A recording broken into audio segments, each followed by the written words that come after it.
Alors j'aimerais qu'on aille dans l'évangile de Luc, au chapitre 24.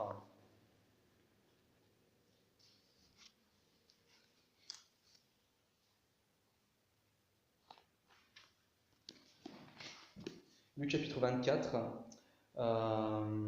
Et j'aimerais lire du verset 13, j'aimerais qu'on lise du verset 13 jusqu'au verset 24 d'abord. On lira d'autres versets, on va commencer par là. Ce même jour, 2 disciples se rendaient à un village appelé Emmaüs, éloigné de Jérusalem d'une douzaine de kilomètres. Ils discutaient ensemble de tout ce qui s'était passé. Pendant qu'ils parlaient et discutaient, Jésus lui-même s'approcha et fit route avec eux. Mais leurs yeux étaient empêchés de le reconnaître. Il leur dit : « De quoi parlez-vous en marchant pour avoir l'air si triste ?» L'un d'eux, un dénommé Cléopas, lui répondit : « Es-tu le seul en séjour à Jérusalem qui ne sache pas ce qui est arrivé ces jours-ci ? » « Quoi ?» leur dit-il. Ils lui répondirent : « Ce qui est arrivé à Jésus de Nazareth, qui était un prophète puissant en actes et en paroles devant Dieu et devant tout le peuple. Et comment les chefs des prêtres, nos magistrats, l'ont fait arrêter pour qu'il soit condamné à mort et l'ont crucifié. Nous espérions que ce serait lui qui livrerait Israël. Mais avec tout cela, voici déjà le 3e jour que ces événements se sont produits. Il est vrai que quelques femmes de notre groupe nous ont beaucoup étonnés. Elles se sont rendues de grand matin au tombeau et n'ont pas trouvé son corps. Elles sont venues dire que des anges leur sont apparus et ont annoncé qu'il est vivant. Quelques-uns des nôtres sont allés au tombeau et ils ont trouvé des choses comme les femmes l'avaient dit, mais lui, ils ne l'ont pas vu. » Amen. Alors dans ce passage, il y a donc 2 disciples. L'un d'eux s'appelait Cléopas, on ne sait pas le nom de l'autre, mais c'était donc parmi les gens qui ont cru en Jésus. Il ne faisait pas partie des 12 apôtres, mais il faisait partie de tous ceux qui ont cru en Jésus pendant que Jésus était sur terre, a fait son ministère terrestre. Et c'est après la crucifixion, donc c'est le 3e jour, Jésus est déjà ressuscité. Mais ces 2 gens-là, ils ne le savent pas, comme beaucoup d'autres d'ailleurs. À ce moment-là, tout le monde n'est pas encore au courant de la résurrection. Donc Marie Magdala, Jeanne, Marie, la mère de Jacques et d'autres femmes étaient au courant. Mais tout le monde n'est pas encore au courant. Et donc on voit aussi, je viens de faire une petite parenthèse, on voit vraiment à quel point l'évangile est authentique parce que dans la culture juive de l'époque, mettre des femmes en avant serait été un peu humiliant parce qu'on n'aimait pas mettre les femmes en avant dans cette culture-là. Donc si vraiment c'était une histoire juste pour faire plaisir, pour se rassurer, on n'aurait pas mis les femmes en avant. Ce qui montre à quel point l'évangile est vraiment révolutionnaire et réel. Bon, ce n'est qu'une preuve parmi tant d'autres, il y aurait beaucoup de choses à dire, beaucoup de choses à démontrer, mais bref. Fermons la parenthèse. Donc c'est marqué que ces 2 disciples-là, donc Cléopas et son compagnon, ils marchaient vers un village appelé Emmaüs, de Jérusalem, et Jésus était avec eux. Mais c'est marqué que leurs yeux étaient empêchés de le reconnaître. Est-ce parce que le soleil brillait au point qu'ils n'arrivaient pas à voir? Est-ce qu'il s'était rasé? Est-ce qu'il avait mis un capuchon? C'est pas le plus important. Il y a peut-être une de ces raisons-là, mais toujours est-il que c'est marqué que leurs yeux étaient empêchés de le reconnaître. C'est-à-dire que spirituellement, ils étaient tellement dans les ténèbres, enfin dans les ténèbres dans le sens qu'ils étaient déprimés, c'était tellement déprimés qu'ils ne voyaient même pas le Seigneur marcher avec eux. Et quand on est déprimé, parfois, on ne voit pas le Seigneur marcher avec nous, alors qu'il est déjà là. On est tellement recroquevillé dans notre tristesse qu'on ne se rend pas compte qu'il est là, alors qu'il est toujours avec nous. Et donc, ils pensent que ça y est, Jésus est crucifié, c'est la fin. Et donc, Jésus, qui n'est pas encore reconnu par eux, demande pourquoi est-ce que vous êtes si triste. Alors Cléopas lui explique à propos de Jésus, il dit : nous espérions que ce serait lui qui livrerait Israël. Avec tout cela, voilà le 3e jour que ces événements sont produits, voilà 3 jours qu'il est mort. Alors Cléopas il dit, il a fait un super ministère Jésus, et maintenant c'est la fin. Et il peut y avoir des moments où on se dit que tout est fini, et que tout est en vain, et qu'on a fait des efforts, et que c'est la fin. Et dans notre vie de foi, on a tendance à voir que notre croix et pas notre résurrection future, tandis que Jésus, on connaît déjà la fin de son histoire. Alors, on sait déjà, enfin, de son histoire dans les évangiles, on sait qu'il est ressuscité, mais on ne réalise pas vraiment la croix. En fait, on ne regarde pas assez le côté crucifié de Jésus, on regarde souvent le côté glorieux pour certains gens, tandis que pour nous, on regarde trop notre croix et on ne regarde pas assez la gloire qui nous attend. On est confiné dans notre croix et on ne voit pas la gloire qui nous attend, tandis que pour Jésus, on ne se rend pas compte de ce qu'il a traversé des moments comme nous. Le ministère de Jésus, il paraissait fini, là. Un pasteur, ce week-end à Londres, disait qu'il avait évangélisé des gens, mais ces gens ensuite quittaient l'église. Il était triste au départ. Et il se disait, mais pourquoi est-ce que c'est arrivé? Mais ensuite, il a revu ces gens par la suite, et je trouve que, ok, c'est vrai que bon, ils ont quitté l'église pendant un temps, mais ensuite, ils sont restés dans la foi. Et disons qu'ils n'étaient pas encore prêts à prendre une grande croix, mais ils ont continué la foi, et petit à petit, ils vont progresser. Ils sont allés juste dans d'autres églises, et ils ont fait d'autres œuvres, par exemple le travail humanitaire avec d'autres chrétiens, et aussi le travail d'évangélisation de notre église. Et donc, même s'ils avaient quitté son église à lui, ben, néanmoins, par la suite, il les a vus aller dans une autre église, il a vu que ce n'était pas la fin en fait, et qu'au moins il a contribué à leur salut. Enfin, c'est Jésus qui sauve, hein, mais ce n'est pas les hommes. Mais au moins, il a vu que le Seigneur continue à porter des fruits et que lui avait juste son devoir à faire devant Dieu. Et ensuite, Dieu, il bénira son ministère. Dieu l'a béni avec d'autres personnes, il est en train de le bénir avec d'autres personnes et avec d'autres choses. Et donc, même s'il y a une chose de notre vie qui paraît être finie, qui paraît être la fin, Dieu prépare autre chose. Et Dieu, il voit plus que nous.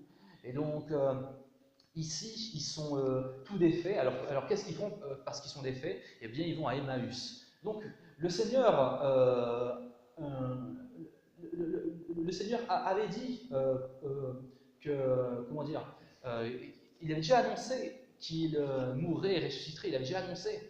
Mais ces deux disciples-là, ils oublient. Ils oublient, et alors ils s'en vont à Emmaüs. Mais quand ils réalisent que le Seigneur est ressuscité, ils retournent à Jérusalem. Parce que c'est à Jérusalem qu'ils vont recevoir le Saint-Esprit. C'est à Jérusalem qu'ils vont devoir attendre pour recevoir le Saint-Esprit au début du livre d'Actes, au chapitre 2. Donc, de même, on a cette tendance à quitter Jérusalem lorsque les choses vont mal. On a cette tendance à juste partir et vivre une petite vie tranquille. Mais le Seigneur, il est déjà en train de préparer quelque chose. Ici, le Seigneur leur dit, vous êtes des insensés. Ne fallait-il pas que le Christ souffre ces choses avant d'entrer dans sa gloire? Alors Jésus leur énumère à nouveau les prophéties. J'aimerais qu'on lise dans Luc 24. Luc 24, lisons du verset 25 jusqu'au verset 35.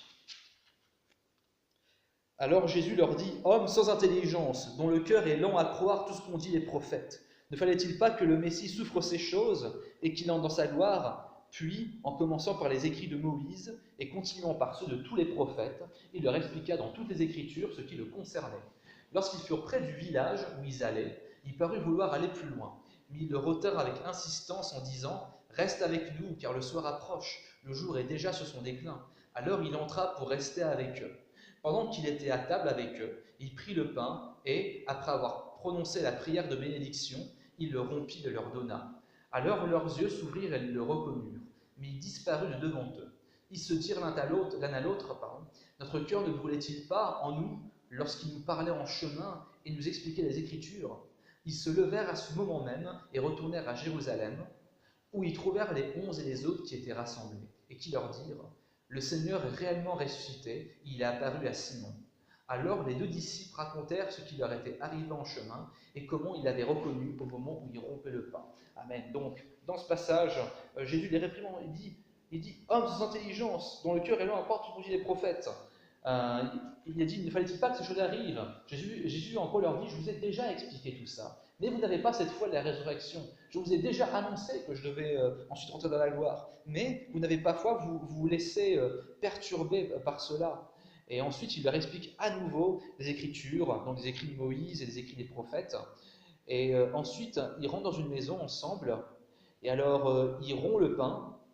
Et ensuite, il disparaît. Et c'est marqué au verset 32, « Notre cœur ne brûlait-il pas en nous lorsqu'il nous parlait en chemin et nous expliquait les Écritures ?» Donc, Jésus, au moment où il a rompu le pain, c'est le moment où ils le reconnaissent. Et aussi, il y a aussi le fait comme quoi il leur a partagé la parole. Et donc, parfois dans notre vie de foi, lorsqu'on est déprimé ou lorsqu'on est, lorsqu'on est découragé, parfois on a besoin que nos cœurs brûlent à nouveau à travers la parole. marqué nos cœurs n'ont-ils ne brûlaient-ils pas lorsqu'il nous a rappelé la parole. Et c'est à ce moment-là qu'il le reconnu. Il a reconnu aussi au moment de rompre le pain. Rompre le pain, c'est une profonde symbolique. C'est la symbolique de mourir à soi-même parce que Jésus est le pain de vie. Ils ont réalisé Jésus s'est sacrifié pour notre vie. Jésus s'est sacrifié pour devenir notre vie et que nous soyons sauvés. À ce moment-là, ils réalisent la raison de la mort de Jésus. Ils réalisent que sa mort n'est pas une fin, mais que c'était un accomplissement menant vers une nouvelle direction, vers une nouvelle porte, vers un nouvel avenir. Et pour nous aussi, nous devons nous souvenir que les croix que l'on porte ne sont qu'une direction vers un nouvel avenir, vers une plus grande gloire. Donc, nous ne devons pas nous laisser abattre. Oui, c'est normal de se sentir triste au moment où la mauvaise nouvelle arrive. Je ne dis pas qu'il faut être insensible, mais à un moment, il faut s'accaparer les promesses de Dieu et les faire siennes. Ne pas oublier que, tout comme le Seigneur tout comme Dieu a ressuscité le Christ, il nous ressuscitera nous aussi. Alors, à ce moment-là, ils se lèvent pour aller retourner à Jérusalem. À partir du moment où leur cœur brûle à nouveau, ils retournent à Jérusalem parce qu'ils ont une mission. Ils doivent attendre le Saint-Esprit promis pour ensuite accomplir leur mission. Et donc, quand on se sent loin de notre mission, c'est bien éventuellement de prendre un temps de recul dans la parole, dans la prière, et ensuite repartir. Donc, c'est normal de vouloir prendre un temps de recul, de vouloir prendre quelques jours de break. Et c'est tout à fait normal. C'est sûr qu'on est vraiment trop découragé, ça peut faire du bien. Mais il y a un moment, il faut rebondir. Je connais une personne qui a voulu faire quelques jours de break, mais il s'est trop essayé dans le break, et il s'est allé dans une dépression qui a duré plusieurs mois, et c'est pas bon du tout. Et donc, le Seigneur, Jésus, plutôt que de les réconforter en disant « Ah, mais vous inquiétez pas », oui, quelque part, il les réconforte, mais il les réprimande. Il leur dit « Vous êtes des insensés ». Et vous êtes des insensés. Pourquoi? Parce qu'il dit, je vous l'ai déjà dit ça. En gros, ne suis-je pas le Christ et ne suis-je pas donc fils de Dieu, Dieu incarné? Et donc, Dieu est-il un homme pour mentir? Dieu vous a déjà promis, les Écritures ont déjà parlé de la souffrance et de la gloire. Si Dieu promet ces choses, pourquoi est-ce que vous n'y croyez pas? Vous qui êtes chrétiens, pourquoi est-ce que vous ne croyez pas aux promesses de Dieu? Vous êtes sous les promesses de Dieu, donc ne soyez pas découragés par ces choses-là. Ne retournez pas à Emmaüs dans votre ancienne vie, mais vous avez une mission et vous allez connaître une gloire encore plus grande. Donc, ici, le Seigneur, le Seigneur leur montre aussi, à travers la fraction du pain, le fait comme quoi, le fait de mourir à nous-mêmes, c'est ce qui nous donne la vie aussi, ce qui nous permet de vivre une nouvelle vie. C'est lorsqu'on sacrifie qu'on obtient quelque chose. Le chemin de croix, oui, il a un prix, mais il a un prix qui nous mène vers autre chose de bien plus grand. Et le Seigneur l'a dit, à ceux qui auront délaissé des choses pour moi, ils recevront au centuple ce qu'ils ont abandonné. Et avec le Seigneur, on abandonne des choses passées pour obtenir des choses plus grandes. Donc, et aussi quand on regarde dans les paroles de Cléopas, il dit, il y a des femmes cependant qui nous ont fortement étonnés, qui ont dit que des anges leur sont apparus et annoncé qu'il est vivant. Donc, parfois aussi, quand on a des moments de doute, au fond de notre cœur, lorsqu'on voit des gens qui ont la foi, on sait qu'ils ont raison. On sait qu'ils disent la vérité. Mais il y a une partie de nous qui a besoin de plus. Alors, j'aimerais qu'on lise aussi dans Jean, chapitre 20.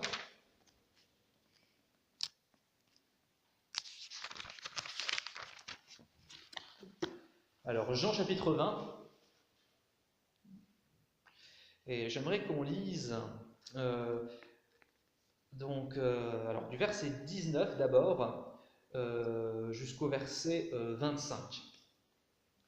Le soir de ce même dimanche, les portes de la maison où les disciples se trouvaient rassemblés étaient fermées, car ils avaient peur des chefs juifs. Jésus vint alors se présenter au milieu d'eux et leur dit « Que la paix soit avec vous ». Après avoir dit cela, il leur montra ses mains et son côté. Les disciples furent remplis de joie en voyant le Seigneur. Jésus leur dit de nouveau « Que la paix soit avec vous. Tout comme le Père m'a envoyé, moi aussi je vous envoie. » Après ces paroles, il souffla sur eux et leur dit « Recevez le Saint-Esprit.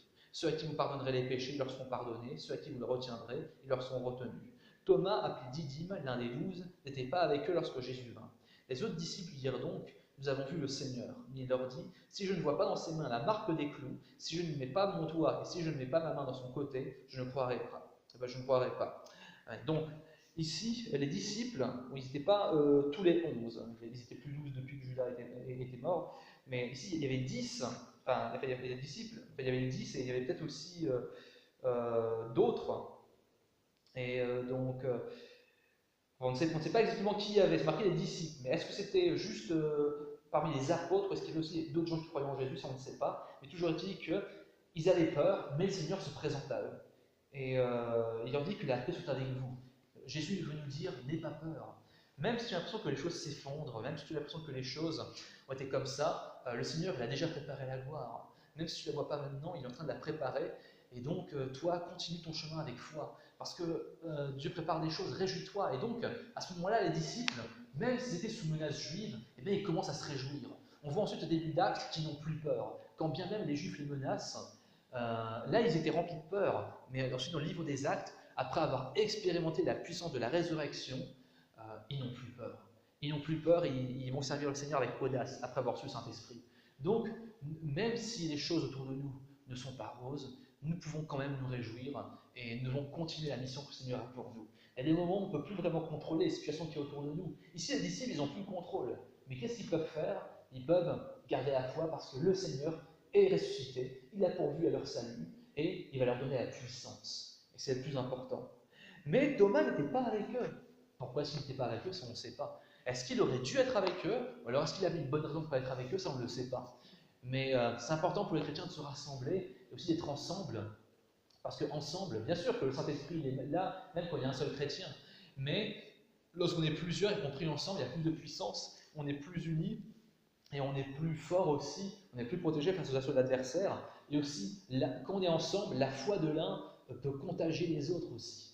Une personne qui reste toujours toute seule, c'est une personne qui peut vite vaciller dans la foi. Il peut y avoir des moments, oui, où Dieu permet qu'on soit seul. Dieu il a permis à certains hommes de foi de rester seuls pendant un temps pour les entraîner.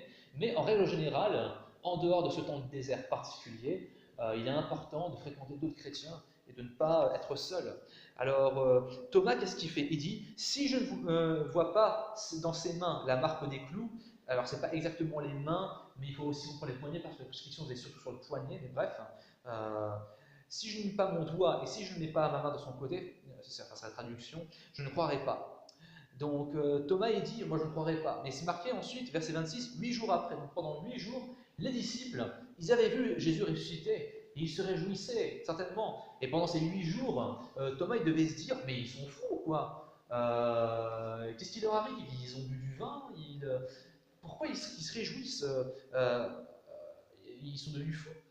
Mais c'est marqué verset 27, donc, quand Jésus est apparu, que Jésus il dit à Thomas, avance ton doigt ici et regarde mes mains, avance aussi ta main et mets-la dans mon côté, ne sois pas incrédule mais crois. Verset 28, Thomas lui répondit, mon Seigneur et mon Dieu. Jésus lui dit, parce que tu m'as vu, tu as cru. Heureux ceux qui n'ont pas vu et qui ont cru.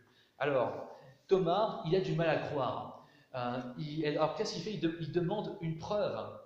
Et ici, Jésus l'accepte. Il dit, ne sois pas incrédule. Ok, touche mes mains, mes poignets, touche mon côté. Ne sois pas incrédule, mais crois. Et donc Thomas, là, il réalise que oui, Jésus est bien vivant. Et il n'est pas juste un esprit. Il est vraiment ressuscité, même corporellement. C'est aussi très important de savoir ça, parce qu'il y avait des gens... il y a des gens qui pensent que c'est juste une résurrection mystique ou spirituelle. Non, Jésus est vraiment ressuscité physiquement, même qu'ensuite il a mangé du poisson dans Jean 21 avec les apôtres. Donc oui, il était vraiment ressuscité corporellement. Et donc Jésus lui dit, parce que tu m'as vu, tu as cru. Mais il dit, heureux, ou bénis, son traduction, bénissent ceux qui n'ont pas vu et qui ont cru. C'est-à-dire qu'il dit à Thomas, oui Thomas, ok, tu m'as demandé un signe pour t'aider, je t'ai donné un signe. Mais maintenant Thomas, je veux que tu aies une foi avec un niveau un peu plus supérieur. Je veux que tu aies une foi d'un autre niveau, d'un niveau plus mature. Que même si tu ne vois pas, que tu crois. Et si tu crois sans voir, eh bien tu verras. Jésus a dit, d'ailleurs, à Marthe, dans Jean chapitre 11, ne t'ai-je pas dit que si tu crois, tu verras la gloire de Dieu. Donc, oui, on peut demander à Dieu des signes, de l'aide. Le Seigneur peut nous donner des coups de main comme ça. Mais il veut aussi qu'on apprenne cette foi plus mature, de croire même lorsqu'on ne voit pas.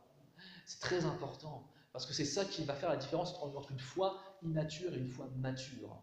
Et même après des années de foi, oui, Dieu peut de temps en temps nous donner des signes. Je ne dis pas que qu'après qu'on est mature, il ne fait que des choses invisibles. Parfois, oui, Dieu peut agir dans le visible, Dieu fait ce qu'il veut. Et je ne peux pas faire vraiment une explication détaillée sur ça, c'est vraiment dans la vie de chacun. Oui, Dieu peut encourager avec des signes. On peut demander à Dieu, Seigneur, j'ai besoin d'un encouragement. Et parfois l'encouragement va venir d'une manière ou d'une autre, par un signe ou par un autre. Parfois pas par quelque chose de spectaculaire. Ici, Jésus il montre quelque chose de glorieux parce qu'il montre un corps qui était supposé mort, mais qui est en fait vivant.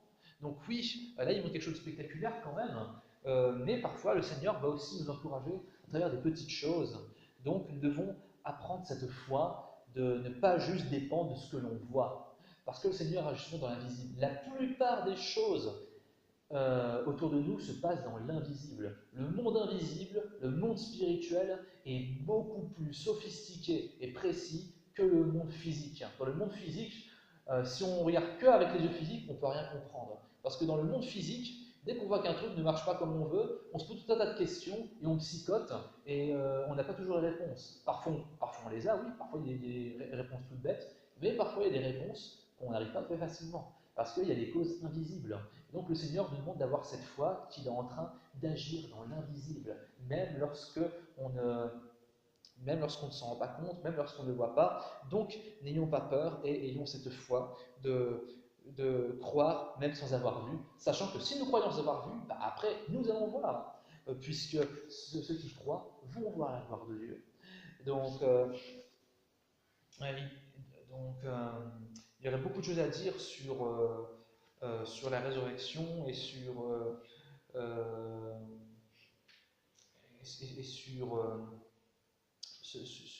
après. Et puis, j'aimerais qu'on retourne dans Luc chapitre 24. Alors, le Seigneur, il se montre, et j'aimerais qu'on lise du verset 44 jusqu'au verset 53. Puis il leur dit, c'est ce que je vous disais lorsque j'étais encore avec vous. Il fallait que s'accomplisse tout ce qui est écrit à mon sujet dans la loi de Moïse, dans les prophètes et dans les psaumes. Alors il leur ouvrit l'intelligence afin qu'ils comprennent les Écritures. Et il leur dit, ainsi il était écrit, il fallait que cela arrive, que le Messie souffrirait et qu'il ressusciterait le troisième jour, et que la repentance et le pardon des péchés seraient prêchés en son nom à toutes les nations, à commencer par Jérusalem. Vous êtes témoins de ces choses. Et voici que j'enverrai sur vous ce que mon Père a promis. Quant à vous, restez dans la ville de Jérusalem jusqu'à ce que vous soyez revêtus de la puissance d'en haut. Il les conduisit jusque vers Béthanie, puis il leva les mains et les bénit. Pendant qu'il les bénissait, il les quitta et fut enlevé au ciel. Quant à eux, après l'avoir adoré, ils retournèrent à Jérusalem remplis d'une grande joie. Ils étaient constamment dans le temple, louant et bénissant Dieu. Amen. Donc Jésus dit, voici, il fallait que j'accomplisse ces choses, il fallait que ces choses arrivent.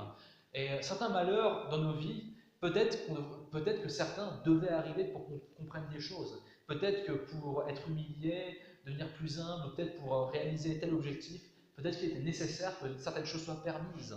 On ne sait pas. Nous devons nous rappeler que notre vie est dans les mains de Dieu. Paul a dit, que nous vivons ou que nous mourions, nous appartenons à Dieu. Nous sommes au Seigneur. Donc que nous vivons, que nous mourions, nous appartenons au Seigneur. Donc peu importe ce qui se passe, c'est pas grave. Nous appartenons au Seigneur. On a prévu des plans, tout ça, mais au final, les choses ne sont pas passées comme prévu. Mais le Seigneur reste au contrôle. Et il dit, c'est marqué, il leur ouvrit l'intelligence qui comprend les Écritures. Donc, parfois on est dans la comprenette, parfois Dieu veut nous faire comprendre des choses, mais parfois à cause de nos cœurs endurcis, on n'arrive pas à comprendre. Mais si nous restons attachés à Dieu fermement, un jour il nous fera comprendre. Parce qu'on voit que les disciples, ils étaient bourrés de défauts, mais ils avaient cette grande qualité, c'est qu'ils restaient attachés au Seigneur. Même si certains commençaient à partir de Jérusalem et tout, dans leur cœur, ils avaient gardé cet amour pour Jésus. Et donc le Seigneur leur ouvre les yeux. Je suis persuadé que même si on ne comprend pas tout, si on reste attaché à Dieu, Dieu nous ouvre les yeux un par un. Lorsqu'on y pense, c'est vrai que c'était un moment crucial dans la vie des apôtres, mais ce n'était que le début d'une nouvelle ère pour eux. C'est marqué, voilà, Jésus leur dit, voilà, j'avais ce plan-là, et maintenant que ce plan est terminé, voici un autre. Je vais partir, mais vous, restez à Jérusalem, jusqu'à ce que vous receviez le Saint-Esprit promis, jusqu'à ce que vous receviez la puissance d'en haut. Et ensuite, il s'en va. Et donc, lorsqu'on prend la vie des disciples, ils ont vécu pendant une certaine période de temps, Et donc cet événement de crucifixion a duré 3 jours. Et pendant ces 3 jours, ils croyaient que tout était terminé. Mais ensuite, Jésus est apparu à eux, ressuscité. Et ensuite, leur vie a continué, et de manière encore plus glorieuse. Parce que Jésus a dit que ceux qui croiront en lui feront encore plus que lui. Évidemment, puisque d'un point de vue numérique, il a fait son ministère que pendant 3 ans, et ensuite il est parti. Et tandis que les autres gens qui sont restés après lui, ils sont restés plus longtemps, donc c'est sûr que vous avez plus le temps de faire plus de miracles, c'est sûr. Mais bon, l'évangélisation n'est pas un concours. Mais bref, tout ça pour dire que si on pense à notre vie, certaines situations qu'on peut vivre maintenant, ce n'est juste qu'une partie de notre vie. Mais le problème, c'est qu'on se focalise sur cette chose, et pourtant les choses que nous vivons parfois, elles sont quand même, le plus souvent, elles sont moins pires que la crucifixion de Jésus. Je veux dire, pour les apôtres, ça devait être horrible, mais ça a duré 3 jours et après ils ont continué de plus belle. Le règne de Dieu ne s'est pas arrêté. Mais nous, lorsque des choses moins graves nous arrivent, je ne dis pas qu'il n'y a que des choses pas graves qui nous arrivent, parfois il peut nous arriver des choses plus graves, attention. Mais la plupart du temps, c'est comme ça, lorsque quelque chose de moins grave nous arrive, on se focalise là-dessus et on se laisse abattre facilement. Lorsqu'on y pense, la crucifixion n'était qu'une petite partie de la vie des apôtres. Après, ils ont continué et le Seigneur avait un plan. Et prenons notre vie. Peut-être que maintenant, dans nos vies personnelles, est-ce que parmi nous, il y a des gens qui ont des situations vraiment dures? Ce n'est qu'une partie de notre vie. Le plan de Dieu pour notre vie n'est pas encore fini. Il y a encore des choses que Dieu a à accomplir. Et donc, ce qu'on vit là, ce n'est qu'un petit point sur la chronologie de notre vie. Pendant notre vie, donc de maintenant, on a la vingtaine, la trentaine, et allons jusqu'à 70 ans, si toutefois on vit jusque-là, ou jusqu'à 80 ans, je ne sais pas combien de temps on vivra, mais bon. Ce qu'on peut vivre maintenant n'est qu'un petit point sur la chronologie du Seigneur, la chronologie avec Dieu. Donc, n'ayons pas peur et continuons avec audace, parce que le Seigneur n'a pas fini avec nous. Il n'a pas du tout fini avec nous. Il y a beaucoup d'autres choses qu'il veut faire avec notre vie. Et donc, suivons son plan, ayons confiance en son amour. Jésus dit qu'il fallait que ces choses arrivent. Donc, il y avait un plan derrière. Ce n'est pas que ces choses soient arrivées juste à cause de la méchanceté des hommes. Oui, les hommes ont été méchants. Il est vrai que Dieu laisse un libre arbitre à l'homme, mais à un moment où Dieu a toujours le dernier mot. Et même si dans nos vies tout ne va pas toujours comme on le veut, c'est Dieu qui aura le dernier mot. Alors, soyons joyeux, réjouissons-nous dans le Seigneur, comme le dit Philippiens, et avançons avec foi, avec cette foi de la résurrection. Je vais prier. Père, je te remercie pour ce message. Je te demande, Seigneur, de veiller sur nous, de veiller sur nos cœurs, et je te demande, Seigneur, de nous aider à garder la foi de la résurrection, à ne pas nous laisser décourager par ce qui peut arriver, par ce qui peut arriver à droite à gauche. Père, donne-nous de ne pas perdre espoir. Donne-nous de ne pas regarder aux situations de notre vie là maintenant, Seigneur, mais donne-nous de regarder sur le long terme, parce que tu as un grand plan pour nous, Seigneur. Mais souvent, ce qui nous empêche de voir ce grand plan, c'est lorsqu'on reste confiné dans la situation actuelle. On n'essaie pas de voir plus grand. On n'essaie pas de voir, on n'essaie pas de faire d'autres choses. On n'essaie pas de penser à ce qu'il y a après Père. Nous voulons avoir un regard, nous voulons avoir des yeux d'aide, Seigneur, pour surmonter l'adversité. Et nous voulons avoir cette foi de la résurrection. J'ai prié au nom de Jésus. Amen.